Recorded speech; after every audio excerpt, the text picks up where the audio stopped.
आखिर कुत्ते का जन्म क्यों मिलता है? इस जन्म में हम इंसान तो जरूर बन गए हैं, लेकिन जरूरी नहीं है कि अगला जन्म भी हमारा इंसान योनि में ही हो। अगले जन्म में कोई व्यक्ति किस योनि में जन्म लेगा ये तो उसके कर्मों पर निर्भर करता है। और अगर कोई व्यक्ति ये जानना चाहता है कि वो अगले जन्म में क्या बनेगा, तो वह अपने वर्तमान जन्म के कर्मों से यह अंदाजा लगा सकता है वह व्यक्ति अगले जन्म में किस योनि में जन्म लेगा। दोस्तों, आज के अपने इस वीडियो में हम व्यक्ति के उन्हीं कर्मों पर बात करने वाले हैं जिनसे पता लगाया जा सकता है कि व्यक्ति का अगला जन्म किस योनि में होने वाला है। जानकारी अगर आपको अच्छी लगे तो चैनल को सब्सक्राइब करना ना भूले। अगले जन्म में व्यक्ति सर्प या सांप क्यों बनता है? अगर कोई व्यक्ति अपने जीवन में धन को बहुत ज्यादा महत्व देता है या मानता है और जरूरत पड़ने पर भी धन को खर्च नहीं करता है, तो ऐसे व्यक्ति अगले जन्म में सांप की योनि में पैदा होते हैं। और इस योनि में जन्म लेने के बाद वह किसी गड़े हुए या फिर पुराने धन की रक्षा करते हैं। इसके अलावा जो व्यक्ति गुस्सैल होता है या फिर हर समय बदला लेने की कोशिश करता है, ऐसे व्यक्ति भी अगले 7 जन्मों तक सांप की योनि में जन्म लेते हैं। अगले जन्म में अजगर सांप के रूप में कौन व्यक्ति पैदा होते हैं? जो व्यक्ति अपने पूरे जीवन में आलस से भरे रहते हैं और कोई कार्य नहीं करते हैं, हमेशा एक जगह ही लोटे रहते हैं, ऐसे व्यक्ति अगले जन्म में अजगर सांप की योनि में पैदा होते हैं। अगले जन्म में मंद बुद्धि पैदा कौन होता है? जो व्यक्ति अपना सारा जीवन नशे में व्यतीत कर देता है, ऐसे व्यक्ति अगले जन्म में मंद बुद्धि होकर पैदा होते हैं। अगर कोई व्यक्ति अपने पूरे जीवन किसी दूसरे को पागल बनाकर उसका धन अर्जित करता है तथा दूसरों को ठगने पर ही उसके जीवन का यापन होता है, ऐसे व्यक्ति भी अगले जन्म में मंद बुद्धि बनकर पैदा होते हैं। जो व्यक्ति हत्यारा होता है, जिसने दूसरों को कत्ल किया हो, इसके अलावा उसका सारा जीवन बदमाशी, लूटपाट और गुंडागर्दी में ही गुजरा हो, ऐसा व्यक्ति अगले जन्म में गधे की योनि में पैदा होता है।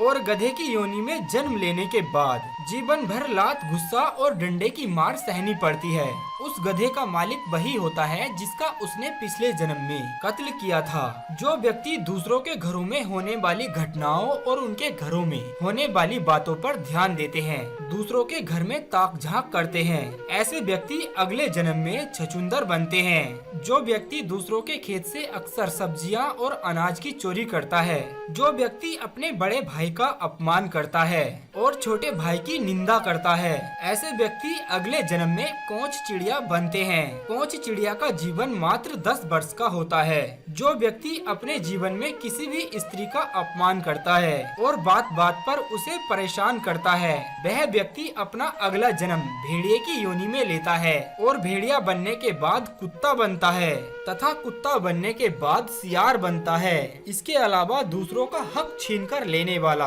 व्यक्ति भी अगले जन्म में कुत्ता बनता है और फिर सियार बनता है। यदि कोई व्यक्ति दूसरे घरों में होने वाली बातों को चोरी छुपकर सुनता है, वह व्यक्ति अगले जन्म में छिपकली का जन्म लेता है। इसके अलावा जब व्यक्ति मर जाता है तो यमदूत उसे यमलोक ले जाते हैं और उसके कानों में खोलता हुआ तेल डालते हैं। अगर कोई व्यक्ति अपने जीवन में सोने की चोरी करता है तथा उस सोने को बेचकर अपने घर का यापन करता है, वह व्यक्ति अगले जन्म में कीड़े मकोड़ों के रूप में पैदा होता है। किसी दूसरे के कीमती आभूषण, सोना चांदी को चोरी करके अपना जीवन यापन करता है, ऐसे व्यक्ति को 108 जन्मों तक कीड़ों की योनि में जन्म लेना पड़ता है।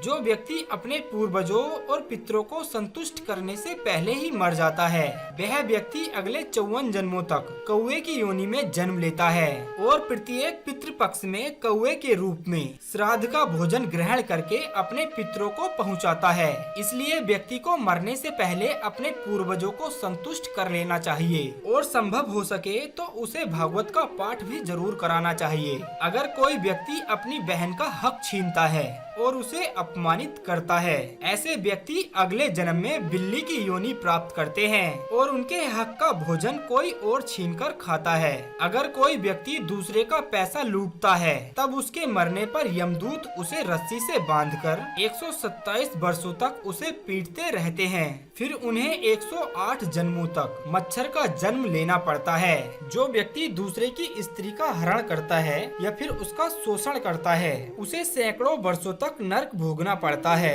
नर्क के रक्षक उसे खोलते हुए तेल में नहलाते हैं और फिर उसके शरीर में नमक से मालिश करते हैं। दूसरे की स्त्री पर बुरी नजर रखने वाला तथा दूसरे की स्त्री से प्रेम संबंध रखने वाला व्यक्ति अगले जन्म में बरैया बनता है। दोस्तों, वीडियो के अंत में बस इतना ही कहना चाहेंगे कि हमें हमेशा केवल अच्छे ही कार्य करने चाहिए, धर्म के मार्ग पर चलना चाहिए, परमेश्वर के द्वारा बनाई गई हर चीज व वस्तु की रक्षा करनी चाहिए तथा उनकी देखभाल करनी चाहिए। हमेशा बुजुर्ग लोगों की सेवा करनी चाहिए। अगर आप लोग ऐसा करने में सक्षम होते हैं ना, तो परमेश्वर आपको एक अच्छी योनि में जन्म जरूर देगा।